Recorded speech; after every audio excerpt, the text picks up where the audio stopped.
Dis-moi, est-ce que ça t'est déjà arrivé de discuter avec une personne et que tout d'un coup, cette personne, elle s'énerve sans que tu comprennes pourquoi, alors que ce que tu lui as dit, il n'y avait pas forcément de quoi s'énerver. Ça te parle ? Eh bien écoute, ce que je te propose dans cet épisode, c'est de découvrir ce qu'on va appeler les transactions en analyse transactionnelle. En fait, une transaction, tout simplement, c'est des conversations que tu vas avoir avec d'autres personnes.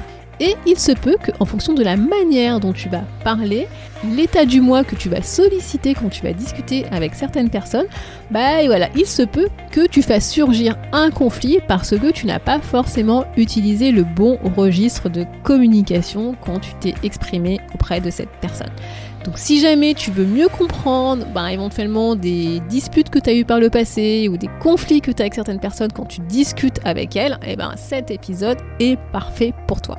Je t'invite à prendre un carnet et un stylo pour découvrir ce que sont les transactions en analyse transactionnelle. À tout de suite.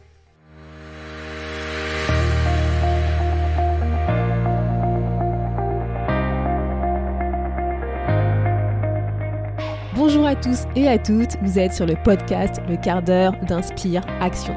Moi c'est Wefa, votre coach en transformation de vie. Chaque semaine, retrouvez dans ce podcast des outils pour développer votre self-awareness, des actions à réaliser pour démarrer votre transformation, ainsi que des témoignages de personnes comme vous et moi qui ont décidé de devenir l'architecte de leur vie. Alors, installez-vous tranquillement et prenez de quoi écrire. Hello la tribu et bienvenue dans l'épisode 97, le dernier épisode où je vais te parler d'analyse transactionnelle. Si tu te souviens bien, dans les 2 précédents épisodes, je t'avais parlé en fait des jeux psychologiques avec notamment le triangle de Karpman avec les 3 rôles victime, sauveur, persécuteur. Et dans l'épisode précédent, je t'avais présenté les 3 états du moi qui sont le parent, l'adulte et l'enfant. Le sujet de l'analyse transactionnelle, je crois que je te l'en avais déjà parlé dans les épisodes précédents, ça porte en fait sur l'analyse des échanges, des communications, des conversations entre les personnes. Et justement, ces échanges, ces conversations, c'est ce qu'on nomme transactions, d'où le nom d'analyse transactionnelle. Et en fait, dans cet épisode en particulier, je vais t'expliquer comment est-ce que tu peux mieux comprendre ces échanges, ces transactions qui vont te permettre de mieux comprendre peut-être certaines situations que tu peux vivre de communication, on va dire, assez compliquées avec certaines personnes, voire conflictuelles, ou peut-être des personnes qui peuvent t'énerver rien qu'en disant une phrase et en fait tu sais pas pourquoi tu t'énerves. Voilà, c'est vraiment l'objectif de cet épisode, c'est d'analyser justement tes conversations, tes transactions avec les autres pour mieux comprendre ce qui se passe et si éventuellement il y a peut-être un jeu qui se cache derrière. Donc avant d'aller plus loin, si tu ne sais pas ce qu'est un état du moi, je te conseille d'aller écouter l'épisode 96 pour que tu puisses mieux comprendre ce que je vais t'expliquer parce que ça va rentrer en jeu, en compte dans l'analyse des transactions et justement de ce qui va se passer avec les autres. Donc c'est parti, prends de quoi écrire parce que je pense vraiment que ce que je vais te partager va te permettre de mieux comprendre certaines conversations que tu peux avoir avec des personnes qui peuvent t'énerver. Bon, bref. Qu'est-ce qu'une transaction exactement ? Ce que je t'avais déjà expliqué que ce sont en fait ce qu'on appelle les échanges de communication entre les différentes personnes, c'est ce qu'on va appeler une transaction. Donc dès lors que tu as 2 personnes qui discutent entre elles, qui communiquent entre elles, c'est une transaction. Ça va contenir à la fois le côté verbal ou non verbal de la communication. Et en fait, si tu te souviens bien, comme je t'avais expliqué dans l'épisode précédent qu'on avait 3 personnes en nous, donc 3 états du moi en nous, qui sont parents, adultes et enfants, et en fait, quand tu vas communiquer avec une personne, quand tu vas converser avec une personne, tu vas avoir tes 3 états du moi qui vont rentrer en jeu, et en face, la personne, elle va aussi avoir ces 3 états du moi qui vont rentrer en jeu. Ce qui fait que potentiellement, tu peux avoir une conversation qui vont rencontrer 6 états du moi qui peuvent communiquer entre eux. Donc comme je te le disais, une transaction, ce sont des échanges de communication. Donc en fait, quand tu vas converser avec quelqu'un, quand tu vas discuter avec une personne, tu vas avoir plusieurs transactions qui vont rentrer en jeu. Et donc, un peu de vocabulaire avant de commencer, avant que je t'explique les différents types de transactions. C'est l'émetteur, celui qui va, on va dire, commencer la conversation, par exemple, qui va émettre un message. C'est ce qu'on va appeler le stimulus transactionnel. Et le récepteur, donc celui qui va recevoir ce message, qui va recevoir le stimulus transactionnel, on va l'appeler la réponse transactionnelle. D'accord ? Donc, les différents types de transactions. Ce qu'il faut que tu aies en tête, c'est qu'il y a 3 types de transactions qui peuvent se passer quand tu communiques avec quelqu'un. Et je t'invite en fait à aller sur le site internet wefabagidi.com/podcast-97 pour voir en fait les schémas de ces 3 transactions parce qu'elles vont faire appel aux états du moi, parent, enfant, adulte. Donc, la première transaction, c'est ce qu'on va appeler les transactions complémentaires, les transactions simples. En fait, c'est une transaction qui, quand en fait tu as un état du moi qui va répondre à un stimulus, et ben en fait c'est cet état-là qui était visé par le stimulus. Et en fait, sur le plan de la communication, que ce soit verbal ou non verbal, les deux sont alignés, les deux sont en congruence. Tu parles avec l'état du moi avec qui tu veux parler de la personne qui est en face.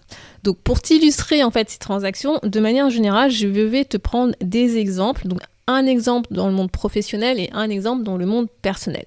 Pour l'exemple du monde professionnel, c'est simple. Je vais te partager en fait l'exemple qui est tiré du livre Coacher avec l'analyse transactionnelle de Daniel Charnet et que je trouve qui est très bien fait et qui explique bien ce qu'est l'analyse transactionnelle. Et donc, on va prendre l'exemple d'un client qui arrive dans une agence commerciale et qui souhaite voir le directeur de cette agence commerciale et donc il se présente à l'accueil. Et pour la partie perso, je vais te prendre un exemple fictif qui va faire appel à une conversation entre une mère et un adolescent. Donc, pour illustrer les transactions complémentaires, que je te disais que c'est quand l'état du moi qui répond, c'est celui qui a été visé par le stimulus envoyé à la personne en face.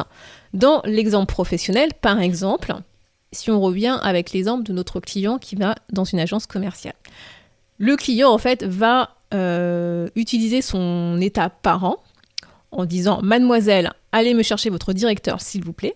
Donc, comme tu vois, c'est une instruction, c'est une demande. Et la personne à l'accueil va en fait répondre avec son état du moi enfant. Je l'appelle tout de suite monsieur. C'est-à-dire que la personne à l'accueil va s'exécuter et va appeler le directeur suite à la demande du client. Donc comme tu vois, c'est une transaction simple. Le client a utilisé son état du moi parent et la personne à l'accueil a répondu avec son état du moi enfant, ce qui est dans la logique d'une transaction simple complémentaire.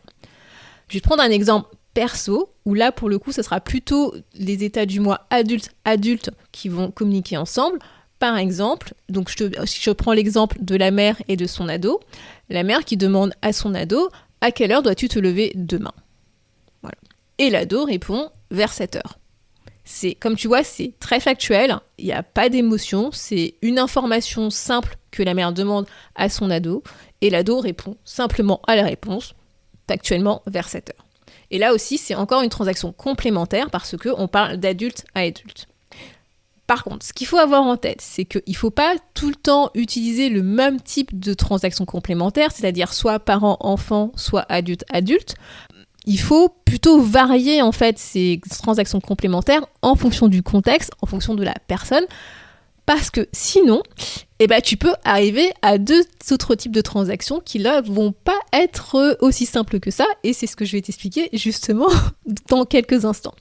Et avec ces transactions complémentaires découle la première loi de l'analyse transactionnelle liée aux transactions, c'est que tant que les transactions sont complémentaires, la communication peut durer indéfiniment. Tu vois, c'est le principe des transactions complémentaires, c'est que c'est un échange qu'on attend à avoir quand on utilise un état du moi parent-enfant ou quand on utilise un état du moi adulte-adulte. Donc, deuxième type de transaction complémentaire, c'est ce qu'on va appeler les transactions croisées. Et en fait, une transaction est dite croisée quand la réponse, donc la réponse transactionnelle, ne vient pas de l'état du moi qui a été visé par le stimulus transactionnel. C'est-à-dire que l'état du moi visé n'est pas celui qui répond, ou que l'état du moi qui répond vise un autre état du moi que celui qui a émis en fait le message. Je te donne un exemple pour que tu comprennes. Donc, dans le cas de l'exemple pro, si on reprend notre exemple d'un client qui vient dans une agence commerciale et qui souhaite voir le directeur. Et donc, le client dit toujours la même chose avec son état du moi parent. Mademoiselle, allez me chercher votre directeur, s'il vous plaît. Et la personne à l'accueil, au lieu de répondre avec son état du moi enfant, va répondre avec son état du moi adulte. Quel est le motif de votre visite, monsieur ? Donc là, comme tu vois, la personne ne s'exécute pas, elle passe en état adulte en demandant factuellement quel est le motif de votre visite. Et dans ce cas, on va dire que la transaction est croisée parce que le client, en fait, a voulu solliciter l'état du moi enfant de la personne à l'accueil pour qu'elle s'exécute, en fait, et qu'elle aille chercher le directeur. Et la personne à l'accueil ne s'est pas exécutée, a renvoyé, en fait, un message, une transaction avec son état du moi adulte pour avoir de plus amples informations. Et donc là, la transaction est croisée. Je vais donner un autre exemple dans le cas personnel. Donc si on reprend l'exemple de la mère qui parle à son ado, toujours la même question, où la mère pose la question avec son état du moi adulte. À quelle heure dois-tu te lever demain matin ?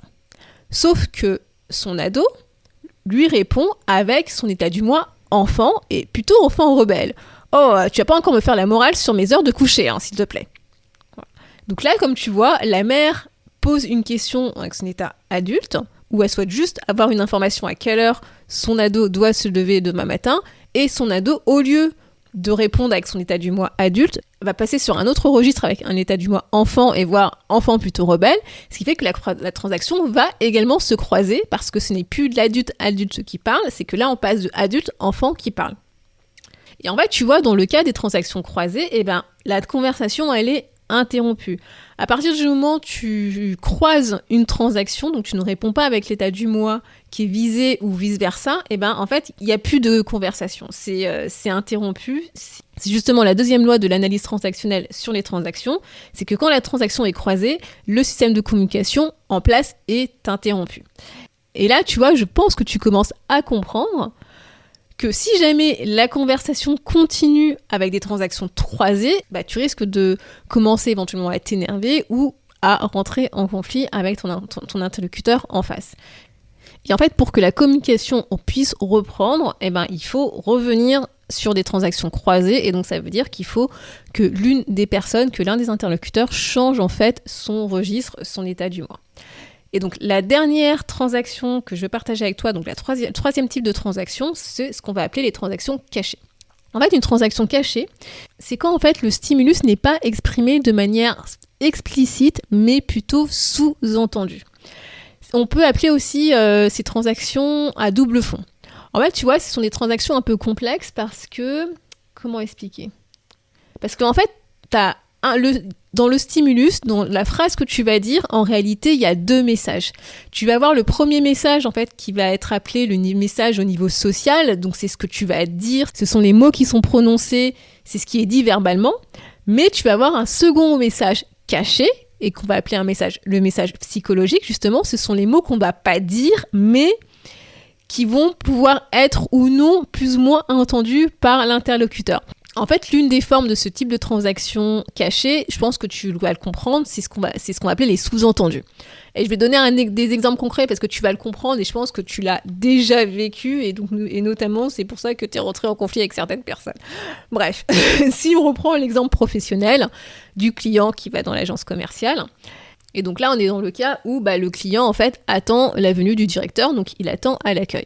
Et donc la personne à l'accueil en fait pose une question au client qui attend le directeur avec son état adulte. Puis-je vous renseigner, monsieur ? Mais en réalité, éventuellement, ses mimiques, la manière dont elle pose la question, un message caché sous-entendu qui est un message qui est adressé en mode parent. Tu vas arrêter un peu de regarder ce que je fais, s'il te plaît, quoi. Et le client va naturellement répondre aussi avec son état adulte. Non merci, j'attends votre directeur. Sauf qu'en réalité, quand tu vas regarder les mimiques, le non-verbal du client, il va en fait répondre indirectement avec le message caché de son enfant. Tu vas me laisser tranquille s'il te plaît, tu commences à m'énerver. Et donc je pense que tu commences à comprendre un peu comment peut se passer certaines conversations quand tu peux avoir l'impression que chacun parle avec son état adulte, alors qu'en réalité, tu as des messages cachés qui s'adressent aux parents ou à l'enfant de l'un ou de l'autre.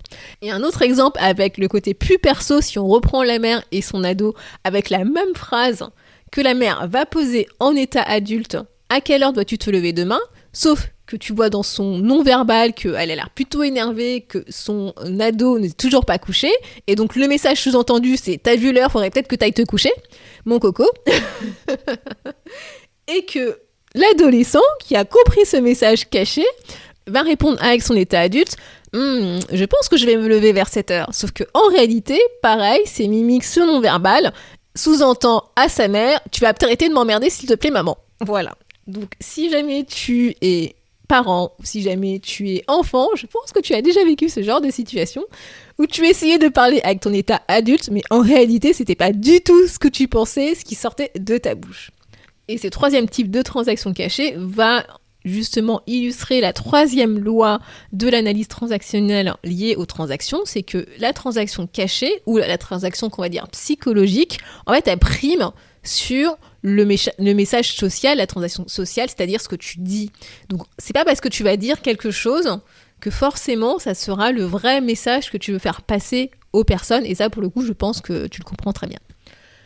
Bref, donc voici les 3 types de transactions que tu peux avoir. Donc, les transactions simples complémentaires, les transactions croisées et les transactions cachées. Maintenant que tu as ça en tête, que tu penses que tu comprends mieux certaines situations que tu vis, que certains conflits que tu vis, ou que certaines personnes qui peuvent gravement t'énerver, voilà, maintenant tu sais pourquoi et d'où ça vient, comment est-ce qu'on fait pour sortir de ce cercle ? Parce que l'objectif, je te le rappelle, c'est comme d'avoir une communication bienveillante, positive, et de parler vraiment d'adulte en adulte. Donc, comment est-ce que tu peux faire ? Je le dis, et je le dis, et je vais le dire, et je vais le dire, pour pouvoir résoudre un problème, il faut déjà avoir conscience du problème. Donc, première étape, c'est d'avoir conscience de ce qui est en train de se passer en termes de transaction. Il faut en fait que tu arrives à repérer la situation, te rendre compte que tu n'es pas forcément dans ton état adulte, te rendre compte que l'autre n'est pas forcément dans son état adulte, et essayer toi d'identifier dans quel état tu te situes en fait. Parce que si t'en as pas conscience et si tu sais pas, c'est un peu difficile de trouver une solution et de régler le problème, quoi. Bref. Donc, première étape, la prise de conscience, en avoir conscience. Deuxième étape, c'est de te remettre toi dans un état adulte pour rééquilibrer la situation. Parce qu'en fait, si tu changes pas d'état, il peut rien changer. Il faut que quelqu'un change, voilà. Si personne ne change, c'est très difficile de changer une situation quand rien ne change. Et donc là, dans ce cas de figure, la première personne qui doit faire le pas pour changer, c'est toi, qui doit faire ce pas-là pour te remettre dans un état adulte. Parce que si tu ne changes pas ton état, l'autre ne peut pas changer cet état. C'est nécessaire. Par contre, ça ne signifie pas que l'autre va forcément changer son état. Et oui, ça serait trop simple sinon. Donc, troisième étape, c'est que si jamais l'autre ne change pas naturellement son état du moi, si toi tu changes ton état du moi et que tu restes adulte, dans ce cas, généralement, il faut casser en fait le cercle vicieux. Et pour casser le cercle vicieux et que chacun revienne dans son état adulte, en fait, il faut changer de sujet de conversation. C'est que le sujet de conversation est trop émotionnel et trop dans l'affectif pour que l'autre en face revienne naturellement dans son état du moi. Et donc dans ce cas, moi mon conseil c'est que faut changer de conversation. Une conversation où tous les deux vous êtes dans un état adulte, quitte à revenir en fait sur le sujet de conversation qui est potentiellement conflictuel, mais en étant dans un état adulte, en entrant dans cette conversation conflictuelle en état tout de suite adulte, ce qui fait que ça évite que l'autre va utiliser un autre état, qu'il soit parent ou enfant, pour répondre. Donc voilà les conseils que je peux te partager si jamais tu souhaites sortir de ce cercle vicieux des transactions croisées ou des transactions cachées. Le challenge de la semaine, si jamais tu l'acceptes, c'est de reprendre les relations que tu avais commencé à analyser dans les épisodes précédents sur l'analyse transactionnelle et d'identifier justement les états du moi que tu utilisais dans ces conversations. Donc normalement, c'est l'exercice de la semaine dernière si tu l'as fait.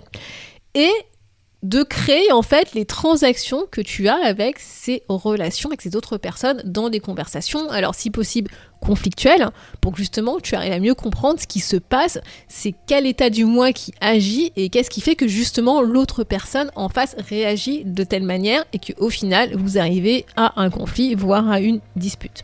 Donc tu peux regarder les exemples de schémas que j'ai fait justement sur les différents types de transactions en allant sur le site wefabagidi.com/podcast-97 pour mieux comprendre ce que je te demande à faire dans cet exercice.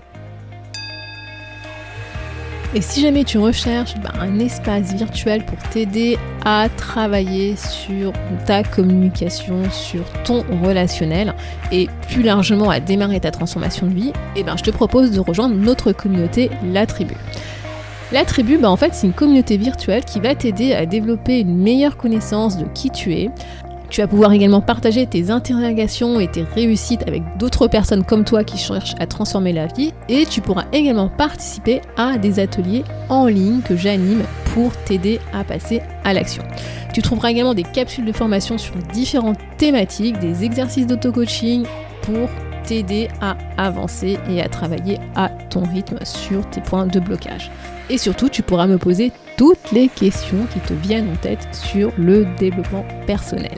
Bref, ce programme, il a été vraiment conçu pour t'accompagner en douceur, à ton rythme, vers ta transformation de vie, tant professionnelle que personnelle. Donc si jamais tu veux en savoir plus, je t'invite à te rendre à l'adresse wefabagidi.com/tribu. Et sur ce, je te dis à la semaine prochaine et bon challenge. Merci d'avoir écouté le podcast Le quart d'heure d'Inspire Action. Et surtout, n'oublie pas, ce podcast est fait pour toi, pour t'inspirer à passer à l'action maintenant pour changer ta vie. À la semaine prochaine pour un nouvel épisode.